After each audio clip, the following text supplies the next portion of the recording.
사도행전 21장. 우리는 그들과 작별 인사를 한 뒤에 배를 타고 곧장 고스로 갔습니다. 이튿날 우리는 로드에 들렸다가 거기서 바다라로 떠났습니다. 그곳에서 우리는 베니게로 가는 배를 만나서 그 배를 타고 떠났습니다.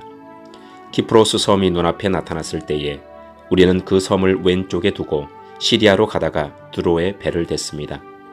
그곳에서 배가 짐을 풀기로 되어 있었기 때문입니다. 우리는 두로에서 신자들을 만나 일주일을 그들과 함께 지냈습니다.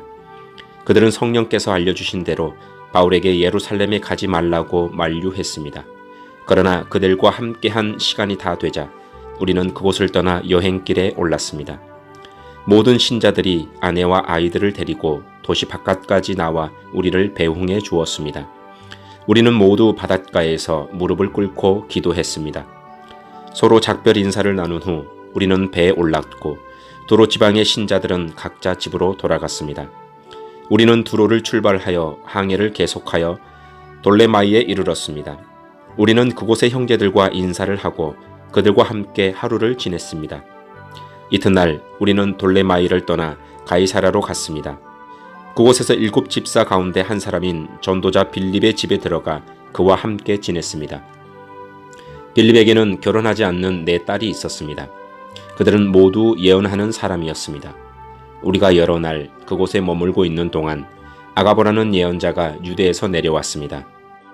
그가 우리에게 와서 바울의 허리띠를 가져다가 자기 손과 발을 묶고 말했습니다. 성령께서 예루살렘에 사는 유대인들이 이 허리띠 임자를 이와 같이 묶어서 이방인들에게 넘겨줄 것이라고 말씀하십니다. 우리는 그 말을 듣고 그곳 사람들과 함께 바울에게 예루살렘에 올라가지 말라고 간곡하게 말했습니다. 그때 바울은 이렇게 대답했습니다. 어찌하여 그렇게 울면서 나의 마음을 아프게 하십니까? 나는 예루살렘에서 묶이는 것뿐만 아니라 주 예수님의 이름을 위해 죽는 것까지도 각오하고 있습니다. 바울이 우리의 권함을 받아들이려 하지 않았기 때문에 우리는 주님의 뜻대로 되기를 바랍니다 라고만 말하고 더 이상 아무 말도 하지 않았습니다. 이렇게 여러 날이 지난 뒤 우리는 떠날 준비를 하여 예루살렘을 향해 출발했습니다. 가이사라 출신 제자들 몇 사람도 우리와 함께 갔습니다. 그들은 키프로스 사람 나손의 집으로 우리를 데려가 거기에서 묵을 수 있게 해주었습니다. 나손은 오래전에 신자가 된 사람이었습니다. 우리가 예루살렘에 도착하자 형제들이 우리를 반갑게 맞아주었습니다.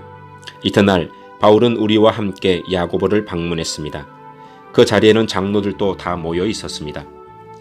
바울은 그들에게 인사를 하고 하나님께서 그의 선교로 이방인들에게 행하신 일을 낱낱이 들려주었습니다. 그들은 바울의 말을 듣고 하나님께 영광을 돌렸습니다. 그리고 바울에게 이렇게 말했습니다. 형제님, 아시겠지만 유대인 가운데 신자가 된 사람이 수만 명입니다. 그들은 모세의 율법을 지키는 일에 매우 열성입니다.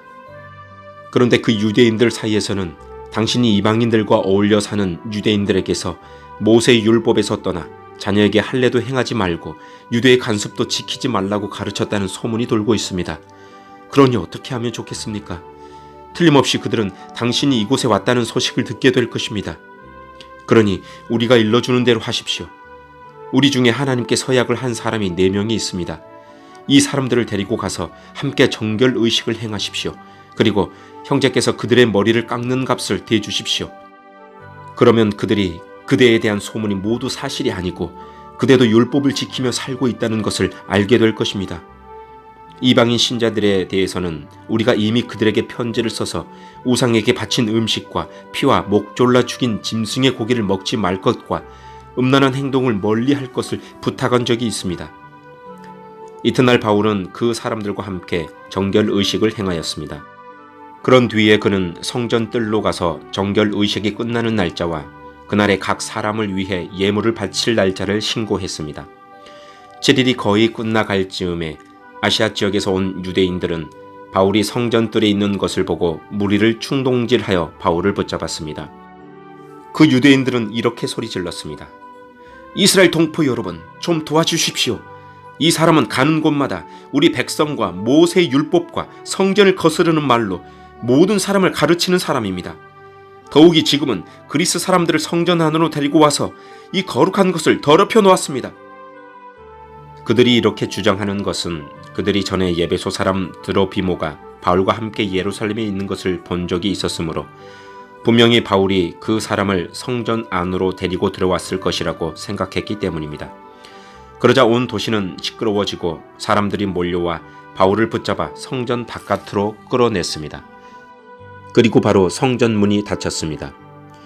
그들이 바울을 죽이려 하는 순간에 예루살렘 도시 전체에 폭동이 일어났다는 보고가 로마 군대 천부장에게 전달되었습니다. 그는 즉시 백부장 몇 명과 군인들을 거느리고 군중들에게로 달려갔습니다. 폭도들은 로마 군대 천부장과 군인들을 보자 바울을 때리려던 것을 멈추었습니다. 천부장은 가까이 가서 바울을 체포했습니다. 그리고 군인들에게 바울을 쇠사슬 2개로 묶으라고 명령한 다음 그가 누구이며 또 어떤 일을 했는지를 물었습니다. 그러자 군중들은 너도 나도 소리를 질러 대며 대답을 하는데 그들의 말이 저마다 달랐습니다. 천부장은 사람들이 아우성치는 소리에 이 사건의 진상을 알 수 없어서 군인들에게 바울을 병영 안으로 끌고 가라고 명령했습니다. 바울이 층계에 이르렀을 때에는 군중들의 폭행이 너무나 격렬했기 때문에 군인들이 바울을 호위해야만 했습니다. 군중들은 바울의 뒤를 따라가며 계속해서 그를 없애버리라! 하고 소리쳤습니다. 바울이 병영 안으로 끌려 들어갈 때에 그는 천부장에게 천부장님께 한 말씀 드려도 되겠습니까? 라고 물었습니다. 천부장이 대답했습니다. 그리스 말을 할 줄 아는가? 당신은 혹시 얼마 전에 폭동을 일으키고 테러범 4,000명을 거느리고 광야로 나간 이집트 사람이 아닌가? 바울이 이렇게 대답했습니다. 아닙니다. 나는 길기야 지방의 다소에서 태어난 유대인이며 그 유명한 도시의 시민입니다. 제가 저 사람들에게 말할 수 있게 허락해 주십시오. 천부장이 허락하자 바울은 층계 위에 올라서서 손을 내저 무리를 조용하게 했습니다.